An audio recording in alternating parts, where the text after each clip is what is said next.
Good morning आप सबका। मैं हूं आपका टीचर मान सिंह और मैं आपको पढ़ाऊंगा इंग्लिश ग्रामर के बारे में। जहां से हमने कल ख़त्म किया था आज हम वहीं से स्टार्ट करेंगे। कल मैंने पढ़ाया था और मैंने मेंशन भी किया था कि मैंने पार्ट 4 तक पढ़ा दिया है, तो कंटिन्यूस टेंस चल रहे थे। उसके आगे के क्या रूल होते हैं वो मैं आपको लिखवा रहा हूँ। मेरी क्लास का नाम है इमिनेंट क्लासेस और मेरा नाम मान सिंह है। आप इसको पढ़ते रहिए, समझते रहिए और ज़िंदगी में खूब तरक्की कीजिए।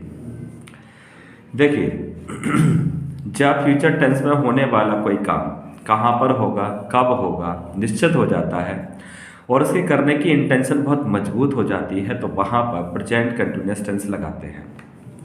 इसको हम कैसे समझते हैं? मान लीजिए आप कोई काम है और वो है तो फ्यूचर इवेंट का, लेकिन यहाँ पर बातें आ जाती है कि वहाँ पर वो काम कहाँ होगा, कब होगा, ये पक्का हो जाए, उसकी इंटेंशन पूरी पूरी मजबूत हो जाए, वहाँ पर हम क्या लगाते हैं? प्रेजेंट कंटिन्यूअस टेंस लगाते हैं। एग्जाम्पल देखिए, I am coming to see you at your home tomorrow. मैं कल आपको आपके घर देखने आऊँगा। अब यहाँ नोटिस कीजिए, पहली बात तो ये है कि देखिए यहाँ पर क्या निश्चित हो गया है। एक तो मैं आपको देखने आऊँगा, कहाँ आऊँगा? घर पर आऊँगा। और कब आऊँगा? कल आऊँगा। अगला है, we are playing a game next Sunday in the school ground next Sunday. ये सॉरी मैंने दो बार लिख दिया है, ये नेक्स्ट संडे में यहाँ से काट देता हूँ।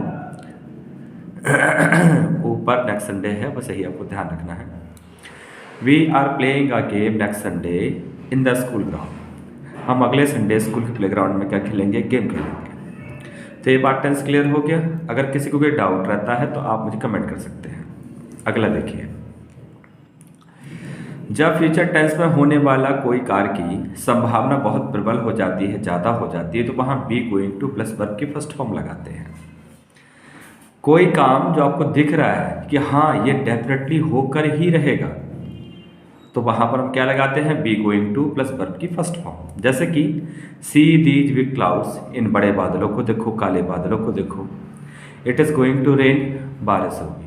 तो जाहिर सी बात 90% केसेस में ऐसा ही होता है, जब बादल बहुत ज़्यादा आ जाते हैं तो बारिश पक्का होनी होनी है।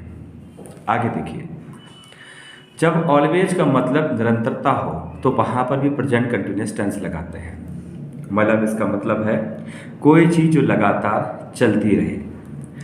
People are always shouting to talk to the minister.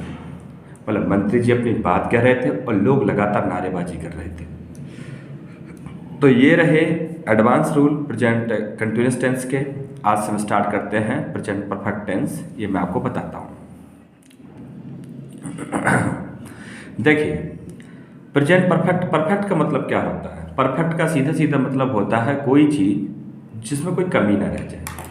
आपने देखा होगा जब हम तैयार होते हैं तो लोगों से पूछते हैं कैसे लग रहे हैं, तो लोग बताते हैं परफेक्ट। तो परफेक्ट का मतलब क्या है कि आपने जो भी आपको पहनना था, जूते, चप्पल, सैंडल जो भी है, चश्मा है, टाई है, घड़ी, बेल्ट है, आपने सारे पहन लिए, कुछ भी नहीं बचा। अब आप क्या बिल्कुल से अच्छे लग रहे हैं, मतलब परफेक्ट, कोई कमी नहीं रह गई है। तो इनमें क्या होता है कि कोई काम होता है वो पूरा हो चुका होता है। जैसे कि जिन वाक्यों के अंत में चुका है, चुकी है, चुके हैं, आ है, ई है, ए है आदि शब्द आते हैं, ये उसकी पहचान है। नोट ये याद रखिएगा, प्रेजेंट परफेक्ट में कोई भी काम, जो भी काम होता है,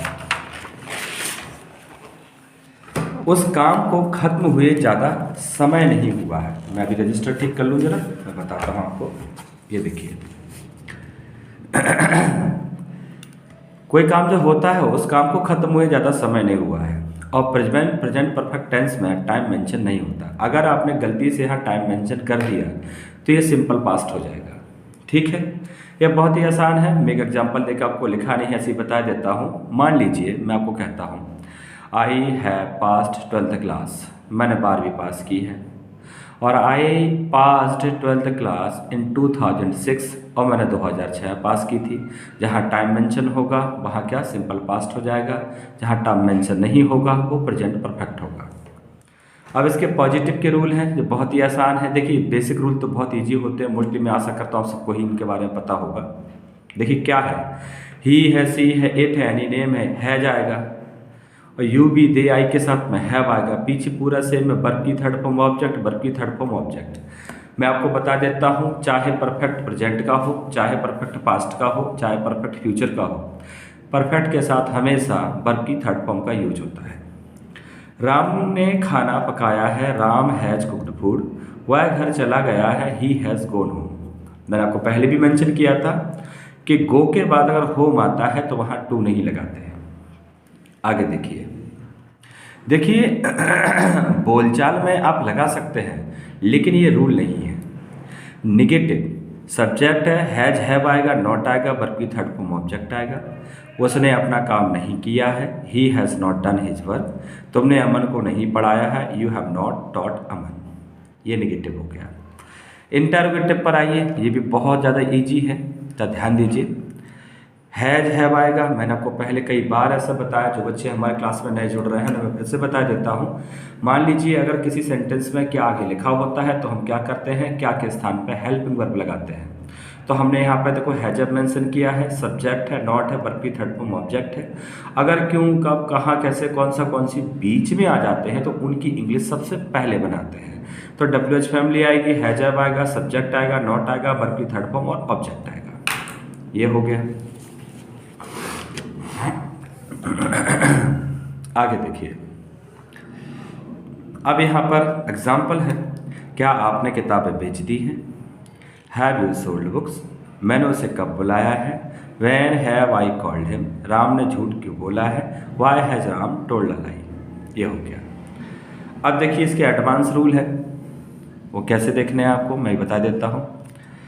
advance rule of present perfect के कोई भी कार्य जो पूरा हो चुका है पर वहाँ पर कोई समय न दिया गया हो, मतलब finished action without mentioning time, तो वहाँ पर प्रेजेंट परफेक्ट लगेगा। ये पहले ही बार मैंने आपको लिखवा दिया है, फिर दोबारा लिख दिया मैंने इसको ताकि अच्छे समझ में आ जाए। जैसे कि I have submitted my form, मैंने अपना फॉर्म जमा करा दिया है। They have gone to Agra, वो आगरा चले गए हैं। अगला देखिए, रिजल्ट ऑफ एन मैंने यहाँ लिखा है। रिजल्ट ऑफ एन एक्शन के लिए प्रेजेंट परफेक्ट टेंस लगाते हैं। देख कैसे ध्यान रखना है आपको। देखें, ही is upset because he has failed in exam.